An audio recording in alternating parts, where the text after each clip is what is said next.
பக்தர்கள் அனைவருக்கும் வணக்கம். ஸ்ரீ பாலா திரிபுரசுந்தரி அம்பாள் திருக்கோவிலிலிருந்து கணேஷ் குருக்கள், ரத்ன சபாபதி குருக்கள்.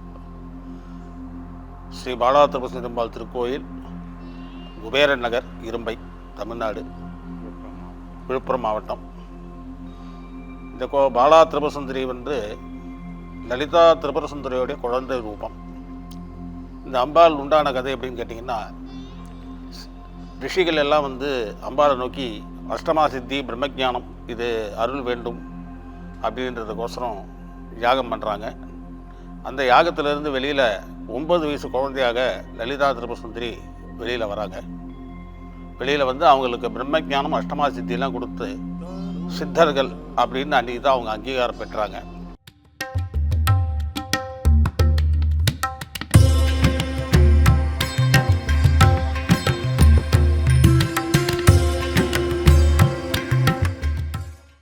சித்தர்களுக்கு மூலாதாரமான கடவுள் பாலா திரிபுரசுந்தரி. எல்லாரும் வாழைன்னு சொல்லுவாங்க. பாலா, பாலை, வாழை எல்லாம் ஒன்று தான். இந்த கோவில் வந்து பார்த்தீங்கன்னா அம்பாளுடைய உத்தரவு பிரகாரம் கட்டின கோயில் இது. நெமிலியில் வந்து அம்பாள் வந்து ஆத்தங்கரையில் நான் இருக்கேன், அங்கேருந்து எடுத்துன்னு வந்து என்னை வச்சு வழிபடுங்கன்னு சொன்ன மாதிரி இங்கே வந்து சொப்னத்தில் அம்பாள் என்னுடைய சொப்னத்தில் ஒரு நாள் வந்து எனக்கு கோவில் கட்டு அப்படின்னு சொல்லி சொன்ன உடனே என்னுடைய குருநாதரான திருக்கோலக்கார ராமநாத சிவாச்சாரியார், இருப்பப்பட்டு கல்யாண சுந்தர சிவாச்சாரியார் இவங்களை போய் இதன் பிரகாரம் பேசி அப்புறம் அவன் வந்து இடம் பார்க்குறேன்னு சொல்லிட்டு வந்தாங்க. எவ்வளோ இடங்கள் பார்த்தோம், எந்த இடமும் சரியாக வரல. அப்புறம் இங்கே சித்தர்கள் வாழ்ந்த பூமி, அதில் இந்த மொரட்டாடியில் வந்து இந்த மொரட்டாடி சித்தர் அப்படின்னு சொல்லுவாள், தொல்லக்கார சித்தர், அவங்கெல்லாம் வாழ்ந்த பூமி. இந்த இடத்துல தான் வந்து ஒரு சின்னதாக ஒரு வேப்ப மரம் செடி இருந்தது. குருநாதர் பார்த்துட்டு இந்த இடம் தான் கோயில் கட்டுறதுக்கு சரியான இடம் அப்படின்னு சொல்லிட்டு சுமார் 13 வருஷத்துக்கு முன்னாடி இந்த கோயில் கட்டி கும்பாபிஷேகம் பண்ணோம்.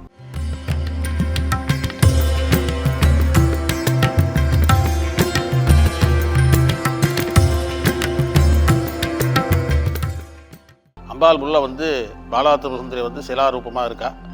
இந்த கோவிலோட அமைப்பு பார்த்திங்கன்னா எல்லாமே வந்து இன்ஜினியரோ ஸ்தபதியாரோ கொடுத்ததில்லை. எல்லாமே வந்து அம்பாள் சொப்பனத்தில் காமிச்ச ஒரு விஷயத்தை தான் நாங்கள் கோயிலாக கட்டியிருக்கோம். அம்பாளுக்கு வந்து இப்போ பாலாவுக்கு முதல்ல கோவில் நெமிலி, அதுக்கப்புறம் இங்கே, அப்புறம் இருக்காங்க செம்பாக்கம், எல்லாத்துலேயும் இருக்கிறாங்க. இந்த கோவிலில் என்னென்னு கேட்டிங்கனாக்கா, தைப்பூசம் பௌர்ணமி அன்றைக்கி அம்பாள் வந்து பிரதிஷ்டை பண்ணோம். அன்றைக்கி தான் கும்பாபிஷேகம் ஆச்சு. அது முடிஞ்சு 12 வருஷம் சேர்ந்து இப்போ போன ஏப்ரல் 25 ஏப்ரல் மாதம் 2வது புனராத்தாரணம் பண்ணி கும்பாபிஷேகம் பண்ணோம். பக்தர்களுக்கு என்ன பிரார்த்திச்சு இங்கே வராங்களோ அது எல்லாமே நடக்குதுன்னு அவங்க வாயாலையும் சொல்லி கேட்குறோம். முக்கியமாக அம்பாளோட உத்தரவு என்னவோ அதுதான் இந்த கோயிலில் நாங்கள் செய்வோம். எந்த ஒரு உற்சவமாக இருந்தாலும், எந்த ஒரு யாகமாக இருந்தாலும் அம்பாளுடைய உத்தரவின் பிரகாரம் தான் நம்ம செய்வோம். அம்பாள் உத்தரவு ஆகும். அது எப்படி உத்தரவு ஆகும்னா, ஒன்றும் ஜபம் பண்ணும்போதோ இல்லை பூஜை பண்ணும்போதோ இல்லை சொப்னத்திலோ தான் உத்தரவாகும்.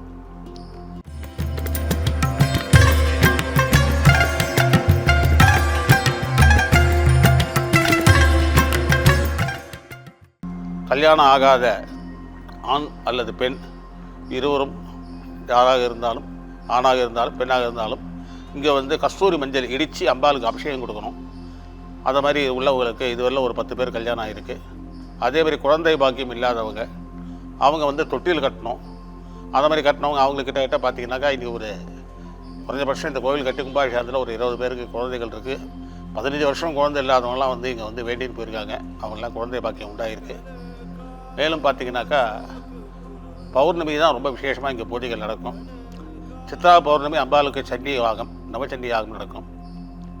அதேமாரி மாதம் பௌர்ணமி பூஜைகள் ரொம்ப விசேஷமாக நடக்கும். நவராத்திரி எல்லாமே வந்து ரொம்ப விசேஷமாக நடக்கும். இந்த கோவில் வந்து 4 நவராத்திரியுமே உண்டு. ஆஷாட நவராத்திரி எல்லாமே உண்டு. சாரதா நவராத்திரி, வசந்த நவராத்திரி, ஷியாமலா நவராத்திரி.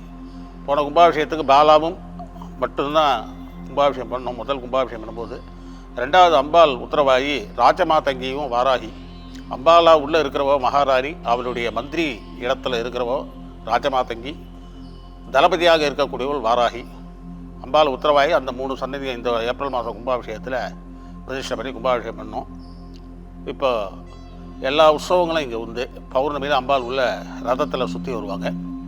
பக்தர்கள் வேலை வாய்ப்பு இல்லாதவங்க, நிறைய பல பிரச்சனைகள் உள்ளவங்க, அதாவது எப்படி சொல்லணும்னா எல்லா விதமான பிரச்சனைகளுக்கும் ஒரு தீர்வு காண வேண்டும் என்றால் அது கண்டிப்பாக இங்கே வந்து நடந்துட்டுருக்கு. நிறைய பேர் வந்து அவங்க எல்லாமே சொல்லி அவங்களுடைய வேண்டுதலை நிறைவேற்றிட்டு போகிறாங்க.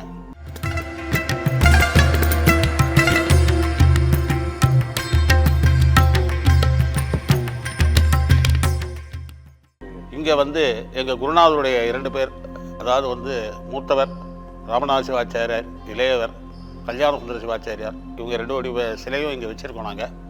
ஏன்னா அவங்க தான் இதுக்கு மூலாதாரம். இந்த கோவிலில் வந்து அம்பாள், நான் ஒரு ஸ்ரீவித்யா உபாசகன், அம்பாள் வந்து எனக்கு உத்தரவாச்சு. அது பிரகாரம் அம்பாள் உத்தரவாகி நானாக ஒரு ட்ரஸ்ட் அமைச்சு இந்த கோயிலை நிறுவனம் பண்ணி கும்பாபிஷேகம் பண்ணி 2 கால பூஜை தினமும் நடக்குது. அம்பாளுக்கு காலையிலையும் மாலையிலையும் வந்து அம்பாளுக்கு பூஜைகள் நடந்து கொண்டு இருக்கிறது.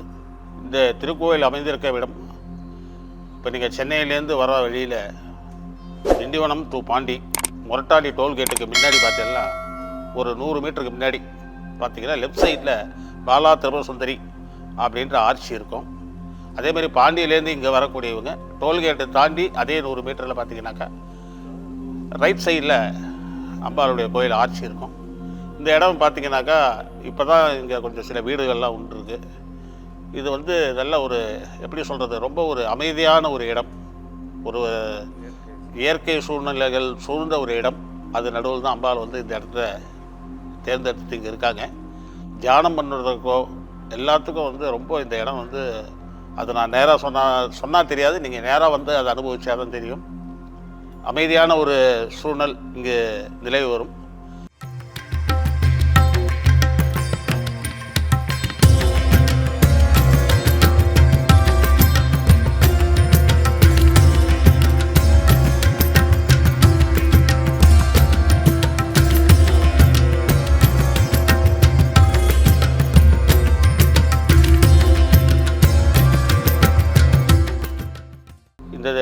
இத்திருக்கோவிலில் இன்னும் ஒரு சிறப்பு இருக்குது.